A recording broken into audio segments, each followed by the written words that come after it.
Olá você, aluno e aluna da Vem Concursos. Eu sou o professor Silvio Augusto e estou feliz de poder compartilhar com você hoje da nossa aula 01.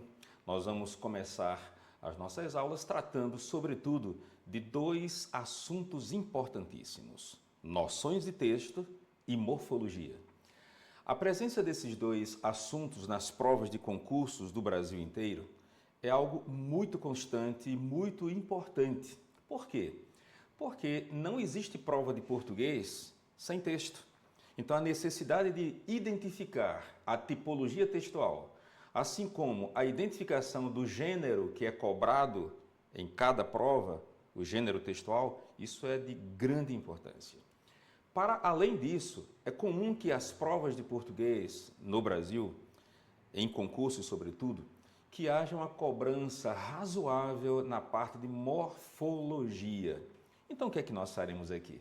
Iremos ter a oportunidade de tratar da identificação dos tipos de texto, a identificação de algum gênero textual e, claro, discernirmos para vocês a questão morfológica, do que se trata, como identificar a classe gramatical. Outra coisa importantíssima, como é que as bancas costumam cobrar esse conteúdo para o seu concurso.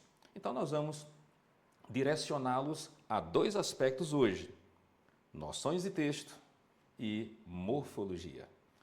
Vamos começar então aproveitando uma teoria que nós trabalhamos para que você possa, enfim, ficar mais seguro e mais segura. Vamos juntos, vamos à nossa próxima tela.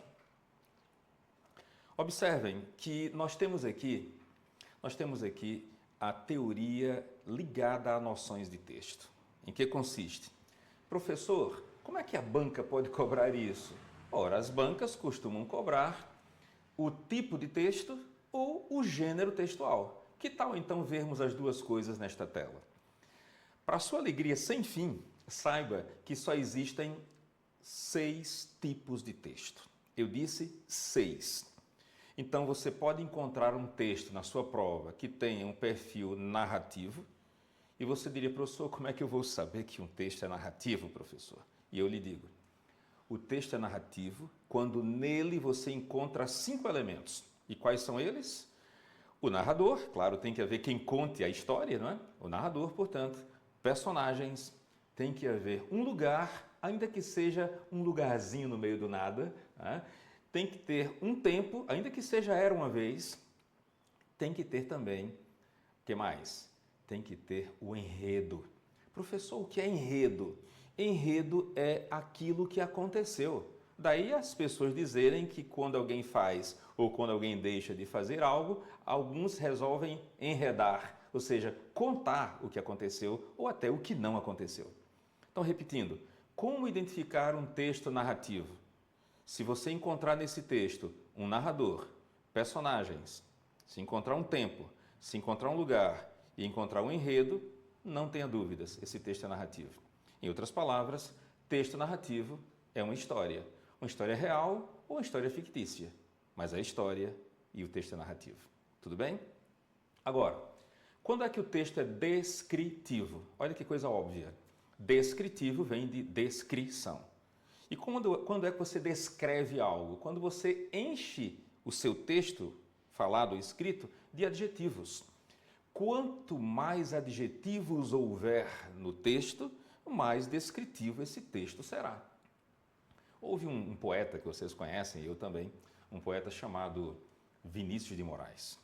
Ele resolveu descrever um lugar muito interessante. E ele resolveu dizer isso para crianças.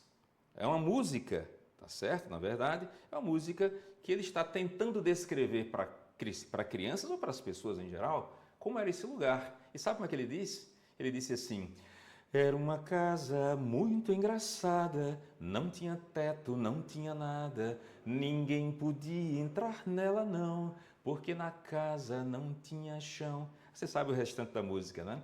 Ou seja, Vinícius de Moraes nessa música estava tentando descrever para quem ouvisse a música um lugar que não tinha teto, não tinha parede, não tinha nada. Então, ou seja, ele estava descrevendo. Você diria: professor, mas aí não dá para imaginar essa casa? De fato, ele trabalhou um item chamado de desconstrução. Mas houve um outro escritor que vocês também conhecem, chamado José de Alencar. José de Alencar foi um escritor cearense e ele resolveu descrever uma pessoa, uma mulher indígena chamada Iracema. E quando ele começa esse romance, começa essa obra, ele diz assim: além, muito além daquela serra que ainda azula no horizonte, nasceu Iracema, a virgem dos lábios de mel, os cabelos negros como a asa da graúna, o corpo como o talhe da palmeira, os pés como o passo da ema selvagem, a voz como o canto da jati. Sabe por que ele fez isso? Porque ele estava descrevendo Iracema. E a pessoa que lesse, a pessoa que ouvisse essa abordagem dele, inicial já no texto, teria uma ideia de como era Iracema. E ele fez uma descrição bem subjetiva, uma descrição cheia de figuras de linguagem.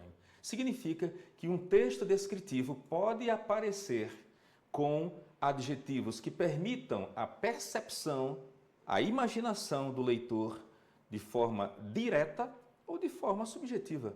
Ok? Então, repetindo, texto descritivo é um texto cheio de adjetivos, é um texto cheio de características e isso vai permitir que a pessoa descreva, que a pessoa tenha uma ideia de quem se trata ou do que se trata. Tudo bem até aí? Então, texto narrativo é uma história, texto descritivo é uma descrição cheia de adjetivos. Mas aí nós temos também, e que acontece demais nas provas de concursos, o chamado texto argumentativo. A palavra argumentativo, ela é formada pelo radical argo. Argo é um termo que significa brilho. Por isso que se diz que quando alguém argumenta bem é porque é um orador brilhante, certo? Então, argo é brilho. Quando alguém consegue brilhar por meio da sua mensagem, por meio da sua forma de expor um posicionamento, se diz que a pessoa foi brilhante. Então, argumentar é ser brilhante naquilo que você fale, naquilo que você explique, naquilo que você diga para alguém, tá bom? Mas aí vem um detalhe. Se se trata de um posicionamento, é importante que esse posicionamento que você consiga passar para alguém convença. E como é que se convence alguém? Argumentando bem. Por isso que a escolha dos argumentos na hora de uma redação, na hora de uma leitura, na hora de um discurso, a escolha é fundamental. Texto argumentativo é aquele texto, portanto, que expõe um posicionamento e a defesa desse posicionamento diante daquilo que foi exposto. Se alguém disser, por exemplo, que é contrário, digamos, à pena de morte, será interessante que essa pessoa reúna argumentos que provem que a pena de morte não é interessante. Se uma pessoa for, por exemplo, contrária à prática do abortamento, vai ter que mostrar que o aborto é negativo, é ruim. Enfim, o posicionamento de alguém terá que ter defesa. Aí você diria, professor, como é que eu faço para, na hora da prova, saber que o texto é argumentativo? Presta atenção. O texto argumentativo, ele necessariamente expõe uma tese. E o que é uma tese? Tese é uma afirmação categórica diante de um tema. Claro, essa afirmação categórica normalmente incomoda. Vocês imaginem alguém dizendo algo que contrarie o que a maioria pense. Para uma pessoa dizer algo que contrarie o que a maioria pense, ela tem que estar muito segura do que esteja dizendo. Concordam? E para estar muito segura, ela tem que ter boas argumentações. Por isso, se alguém chegasse, por exemplo, a um mendigo e dissesse, mendigo, a vida é bela. E o mendigo dissesse, só se for para você, porque para mim não é. Aí como é que você iria convencer o mendigo de que a vida é bela? Entende? Então, o que você dissesse a esse mendigo poderia fazer com que ele se convencesse que a vida é bela ou de que ele continuasse discordando de você. Então, eu lhe pergunto, quando você está argumentando, você consegue convencer o seu leitor de que você está com a razão? Se sim, você argumentou muito bem. Então, procure isso no texto. Qual é o posicionamento do leitor, ou melhor, qual é o posicionamento do autor diante do que está escrito? Normalmente, esse posicionamento no texto argumentativo, normalmente ele se encontra no começo do texto. Ou seja, o argumento ele é apresentado na introdução e ele é defendido ao longo, claro, do desenvolvimento. Por isso, procure qual é a tese, qual é o posicionamento do autor em relação ao tema e logo em seguida verifique como é que esse tema, como é que essa tese, como é que essa afirmação foi defendida. Se assim acontecer, é porque o texto é argumentativo. Tudo bem? Já vimos 3 tipos de texto. O texto narrativo, que é uma história, o texto descritivo, que é uma descrição, é uma caracterização, e o texto argumentativo, que é a defesa de um posicionamento diante de um tema normalmente polêmico. Detalhe, vimos 50% dos tipos de texto. Você já conseguiu entender esses 3 bem direitinho? Sim? Que coisa boa. Vamos agora para o 4º tipo de tipo textual.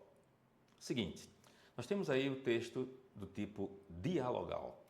O nome ajuda, cá para nós, né? Se é dialogal, tem a ver com diálogo. E diálogo lembra conversa, diálogo lembra bate-papo, diálogo lembra até entrevista, não é? Então, uma pessoa perguntando, por exemplo, e a outra respondendo. Então, uma ligação telefônica, um bate-papo, um chat, né? Tudo isso seriam gêneros que exemplificam o texto do tipo dialogal. Então, conceba, ou seja, admita sempre que o texto dialogal é aquele em que se apresenta diálogo, apresenta-se uma conversa. Tudo bem? Outra coisa importante.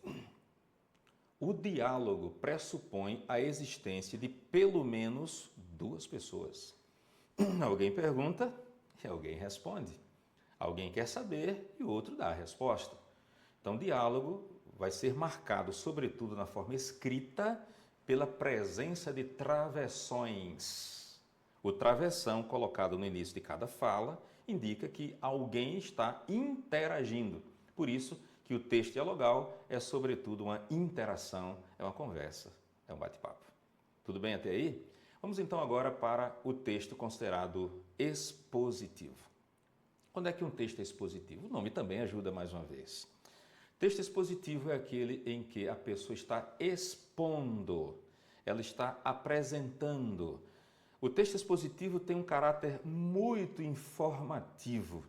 Detalhe, quando uma pessoa escreve ou quando uma pessoa apresenta um texto expositivo, esse texto costuma estar rico em informações.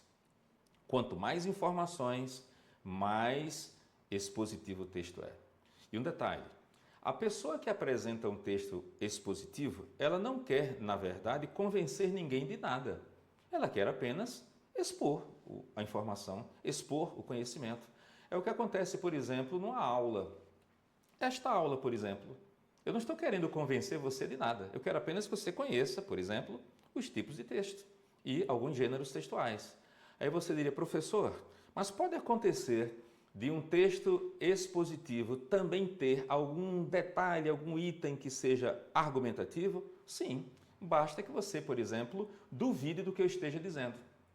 Digamos que eu esteja dizendo que existam 6 tipos de texto e você diga, não, professor, só existem 2. Aí eu teria que argumentar para provar a você que existem 6. No momento em que eu deixasse de expor a informação e eu passasse a tentar convencer você de que são 6 os tipos, eu estaria deixando o aspecto expositivo para adentrar no aspecto argumentativo. Isso significa que numa aula, normalmente, a aula é expositiva, mas há momentos dentro da aula em que ela se torna, por exemplo, argumentativa. Então, você está, por exemplo, assistindo a um telejornal e o repórter está apresentando para você algum item da reportagem, informando você sobre o que aconteceu, sobre como está a situação naquele momento da reportagem. Isso tem um teor informativo, tanto que os detalhamentos de uma notícia são dados pelo repórter. Então, a reportagem tem um caráter predominantemente expositivo, tá certo? Então, sempre que você pensar em texto expositivo, pense em texto informativo, em texto explicativo, em que a pessoa não quer convencer ninguém de nada, apenas expor. Tudo bem? Vimos 5 tipos de texto, 5 tipos. Só falta um. Vamos a ele? O texto é injuntivo. Esse nome não é muito comum, concorda? Você não vive escutando a palavra injuntivo de vez em quando. A palavra injuntivo é um termo muito técnico. Injuntivo vem da palavra injunção, que significa imposição, significa ordem, significa apelo.